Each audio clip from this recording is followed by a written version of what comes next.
আসসালামু আলাইকুম। ডাচ বাংলা ব্যাংকের নেক্সাস পে যারা ইউজ করতেন তারা এতদিন পর্যন্ত কিন্তু নেক্সাস পেতে ফান্ড ট্রান্সফারের সময় বেনিফিশিয়ারি এডিট করতে পারতেন না বা ডিলিট করতে পারতেন না। তো বর্তমান সময়ে ডাচ বাংলা ব্যাংক কর্তৃপক্ষ নতুন একটা আপডেট নিয়ে এসেছে। কাইন্ডলি নেক্সাস পে অ্যাপসটা ইনস্টল করে আপডেট করে নেবেন। তো আমরা প্রথমে নেক্সাস পে অ্যাপসে চলে যাচ্ছি। ভিডিওটা লাইক করে শেয়ার করে দিবেন যেহেতু ভিডিওটা ইনফরমেটিভ। তো নেক্সাস পেতে চলে আসার পর আপনারা কিন্তু দেখতে পারবেন সার্ভিসেস নামে একটা অপশান রয়েছে নিচের দিকে। তো প্রথমেই এই সার্ভিসেস অপশনটাতে আপনাকে প্রেস করে দিতে হবে। প্রেস করে দিলে আপনারা কাইন্ডলি নিচের দিকে গেলে দেখতে পারবেন ফান্ড ট্রান্সফার এক্সট্রা একটা বার রয়েছে যেখানে আদার ব্যাংক ট্রান্সফার। তো আদার ব্যাংক ট্রান্সফারে ক্লিক করে দিলাম।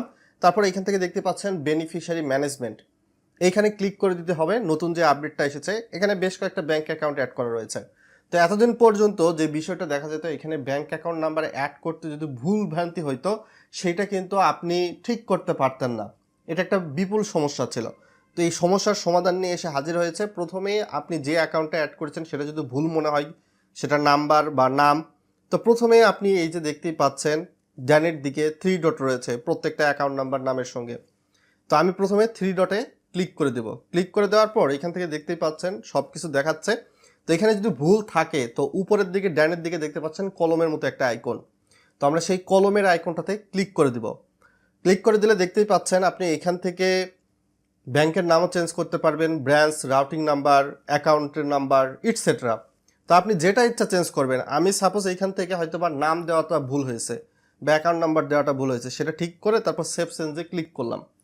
ক্লিক করলে এখান থেকে ফিঙ্গারপ্রিন্ট নিচ্ছে বলতেছে। তো এখানে ক্লিক করে কনফার্মেশন দিচ্ছে, অথবা আপনি ফেস ভেরিফিকেশন করতে পারেন আপনার ফোনে ফিঙ্গারপ্রিন্ট অপশান না থাকলে। তো ওকে। তো দেখতেই পাচ্ছেন এখন কিন্তু আমার ওই যে অ্যাকাউন্টটা কিছুটা নাম্বার আপডেট হয়ে গেছে। তো আপনি যদি মনে করেন এই অ্যাকাউন্টটা আপনি ডিলিট করে রাখবেন, তো ওখানে আবারও 3 ডটে ক্লিক করে এই যে দেখতে পাচ্ছেন বেনিফিশিয়ারি স্ট্যাটাস, এটা অফ করে দিবেন। তো এইখান থেকে কন্টিনিউ অপশনটা রয়েছে, তারপর ক্লিক করে দিলাম ইনফরমেশন আপডেটেড সাকসেসফুলি।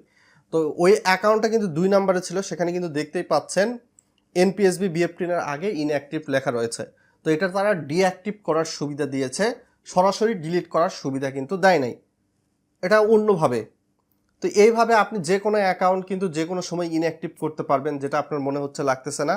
আবারও আপনি যদি অ্যাক্টিভ করার প্রয়োজন হয়ে থাকে তো জাস্ট ওপেন করে ওই যে একটা ব্লু টিক মার্ক ওখানে ক্লিক করে সেভ চেঞ্জে ক্লিক করবেন। আপনার যে কোনো সময় যে কারো বেনিফিশিয়ারি অ্যাকাউন্ট এডিট করতে পারবেন, প্রয়োজনে আপনি ইনঅ্যাক্টিভও রাখতে পারবেন, যেটা ডাচ বাংলা ব্যাংক কর্তৃপক্ষ বলতেছে প্রাথমিক ডিলিট। তো কেমন লাগলো ডাচ বাংলা ব্যাংকের এই সিদ্ধান্ত অবশ্যই ভিডিওর কমেন্ট বক্সে লিখে জানাবেন। আজকে এখান থেকে বিদায় নিচ্ছি। সকলে ভালো থাকবেন বন্ধুরা।